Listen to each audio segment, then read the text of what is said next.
What you wanna know? What's going on, people? Mike C-Town here with another episode of What Do You Want to Know, where you ask your questions. If like your questions, I answer your questions on camera. Real quick, I want to give an immense thanks to you guys. I just realized that I have passed 15,000 subs, which is absolutely ridiculous. I never thought I would get anywhere near that number. You know, last time I checked, I was around, God, like 8 or 10, you know, because I don't really pay attention. And, I mean, and that was rad enough, but I looked the other day and I was like, holy fucking shit, when did this happen? So, I can't say how much I appreciate you guys watching, liking, commenting, and sharing, and subbing my bullshit that I put up on this YouTube channel. So, yeah, thank you guys, man. You guys are fucking awesome. But shit, yo, I'm trying to reach 50,000. So, you know, tell your friends to get with my friends, and we can be friends. You know what I'm saying? Shit, we can do this every weekend. Is that alright with you? Alright, so let's go ahead and get into the first question. Mookin said, actually, fuck that. Legit question, how the hell can you and guys like Needle Drop, who probably got a normal job and don't make much off of YouTube, afford such a large vinyl collection? I have 9 vinyls and... let me stop you right there, pal. Vinyl is the plural of vinyl. Vinyls is not a word. I'm not trying to be a dick. I'm just trying to help. I don't want you to go out into the world thinking that it's okay to say words like vinyls. It's just not. So, back to your question. I have 9 pieces of vinyl, and that has been an expensive and gradual accumulation, only buying my favorite stuff. It looks like you buy a lot more than your favorite albums. As far as how I afford records, you know, all up in a motherfucker's pockets and shit, but I'm gonna answer you anyway, because I like you. I'm not an extravagant kind of guy, you know, I don't give a shit about fancy clothes. I don't buy cheap shit, mind you, but I'll go to places like Marshall's, Ross, TJ Maxx, those kind of places to get my stuff. And, you know, I live in the clearance section of those places. So I'm put together, but I'm not a big brand name kind of guy. I don't give a fuck, you know, to pay $300 for a pair of jeans just because they're made by Valentino Mussolini, Botticelli or some shit. You know, I don't give a fuck about that kind of stuff. If they're well made and they fit me well, I'm good. I do spend a bit of money on shoes, because I don't believe in buying cheap shoes. They don't fit well and they don't look good. But I still look for deals. You know, I'm not out here paying $400 for a pair of fucking Jordans. You know, I don't even own sneakers because I don't like them. But that's nothing against people who do collect sneakers. I mean, that's cool. Whatever your hobby is, I just don't fucking get it, and it's not for me. But other than that, I drive an old car that gets me from A to B perfectly fine. I don't give a shit how it looks. You know, I don't pay a lot of money for rent for the house that I have. I just don't buy a lot of shit. You know, most of my money goes into music and music-related shit. So, you know, CDs, records, shows.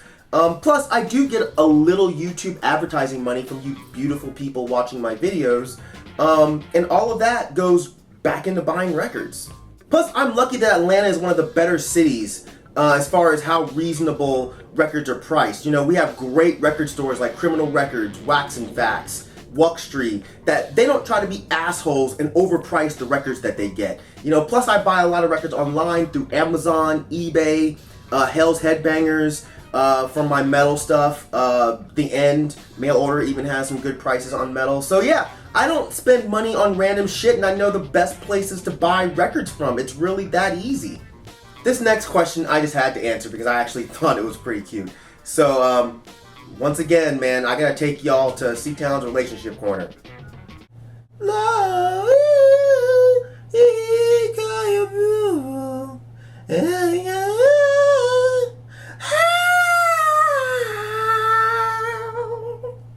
Next question.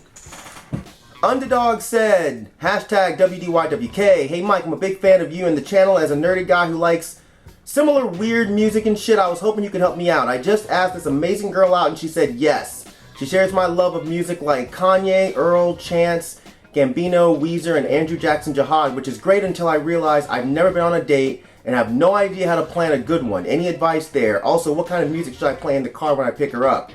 Any other good first date advice? Thanks, keep it trill.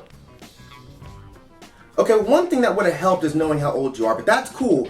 I assume since this is your first date, you're really young, because if you're like 30 and this is your first date, writing into a YouTube show for help might be a little bit frivolous at this point. But so being that you're young, I assume drinks are out of the question. So I think the best thing for a first date is a combo of two things. One thing that requires talking, another one that does not. So dinner, which requires talking, and a movie, which does not. That way you have a little bit of small talk on the way to the movie. You get to know a little bit about each other in the car. You watch the movie together, and then you go to dinner afterwards and talk about it. That way you automatically have something to talk about at dinner, you know, the movie. Plus during the movie, since you're sitting next to this girl who is amazing, and I'm sure it smells like fucking butterscotch and angel breath, you're gonna get all that nervousness out of you because you're in her presence. You know, just being near her, you're gonna start to feel a little bit more comfortable about everything. Because I mean, I think the hard part of a first date is actually the part of picking her up, and that's now out of the way. For dinner, try to pick a place that's close to where the movie is, so that way you don't waste all of your convo time talking on the way from the movie to the dinner place. So at dinner, you can talk about the movie, and that can actually lead into all kinds of other things, like, you know, what other movies she may like, what art you guys might have in common. As far as what to play in the car, man, that shit still racks my brain to this day. You know, I take a long time trying to choose what to play when I go and pick chicks up. You know, do you intentionally play something that you both know so she can feel more comfortable? Or do you intentionally pick something she's never heard of so she could be like, ooh, you know, what's this? And you could be all cool like, oh girl, that's a little something, something I found. You know, not a lot of people know about them, but shit, I haven't listened to them for a minute. You know what I'm saying? I got all their shit. You know what I'm saying? You know, I can hook you up if you like it. But with that choice, you also run the risk of you playing something that she's absolutely gonna hate. Which is okay too, but I would just say try not to pick anything that's really weird and out there. Like, you know, I wouldn't play Current 93 or Mayhem in my car on a first date. You know, I wouldn't want to scare the girl into thinking that I'm a fucking serial killer. I want her to find that out for herself later on. Try to pick something mellow, because, you know, if you're playing your cards right, you know, she shouldn't be paying that much attention to the music coming out of the stereo anyway. She should be intently listening to what's coming out of your mouth, as you should hers. I'm no date guru, clearly, but my only other advice is take it slow. You know, be cool. You know, talk to her like she's actually a person. You know, don't automatically treat her like she's a girl that you want to hump and eventually marry. You know, talk to her like she's your friend. You know what I mean? Treat her with respect. Of course, I've dated women who don't like you to do the chivalry thing with opening doors and all that, but I say if you don't know for a fact that she's not into it, then go ahead and try it out. You know, if she doesn't like it, she'll definitely tell you. You're better off her telling you that it's not her thing and that she can open her own doors than for you to not do it and her think that you're a douche who doesn't care about treating a lady like a lady, you know? Other than that, if she's as amazing as you say she is, and you're a good dude, then you should have no problems, you know, barring any outside weird things happening. You know, I'm a realist, of course, so I always plan for the worst and hope for the best. And you should too. Don't expect too much out of this, and you won't be let down too hard.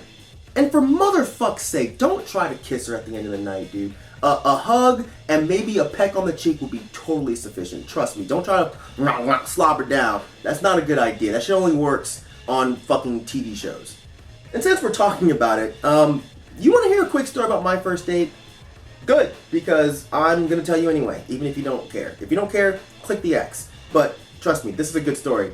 So I was a big loser, as I've said before, when I was in high school. I hung out with chicks here and there, but I didn't go on real dates until I was probably around 16, I'd say.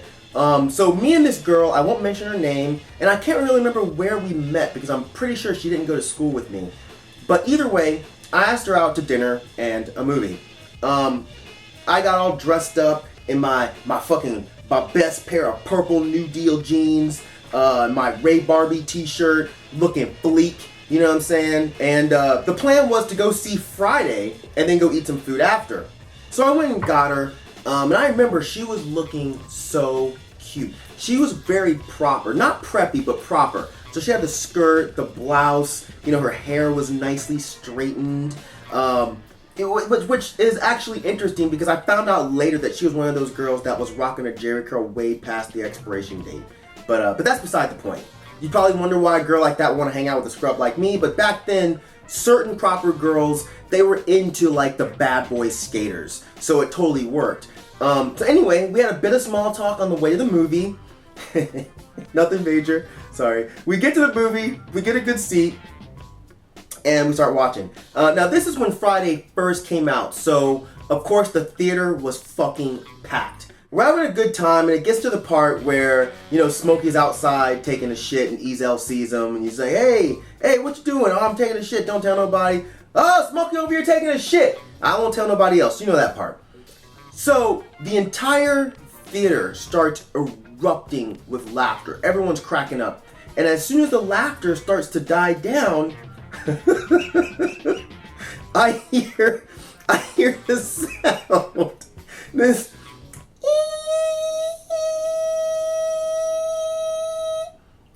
I'm like, what the fuck is that sound?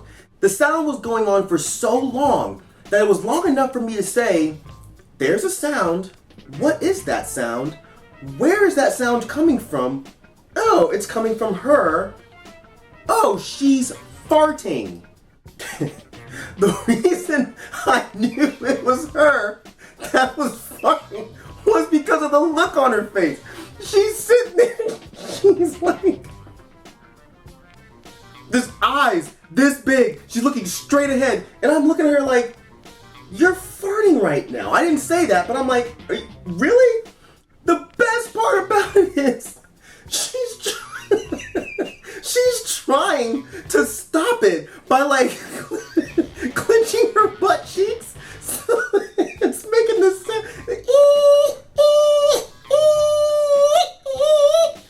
And she can't, like, that part was determined in the motherfucker to come out.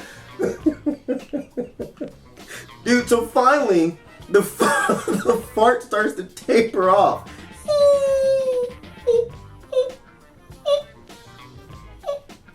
I didn't say shit. I just left it alone. You know, the movie ends and she's just not speaking. So I'm like, okay, this is gonna be fucking weird. So we walk out, we get in the car, I'm like, so do you still wanna eat? I'm not laughing. I'm laughing now, but I wasn't then. I'm like, do you still wanna go eat? And she's just like, I wanna go home. And I'm like, are you serious? I wanna go home. And I'm like, you're sure? I wanna go home. Fine. So I took her home. I said goodnight. And I remember the only thing I could think to say was, I'm sorry that happened. And she just stormed out of the car and just went in the house. I never saw the girl again. Look, if she just laughed the shit off, we'd probably be married now because I would have thought she was the coolest girl ever. But she chose to act like a baby about it. You know, I'm not one of those type of dudes that's just like, oh, girls don't fart. You know, so it really wasn't that big of a deal to me. And it's not like it stunk. You know, if it smelled like baby shit, that'd have been a different story. But it didn't. So I actually wanted to laugh until I saw her face. And I was like, all right, whatever, man. So, dude, your date couldn't possibly be worse than mine.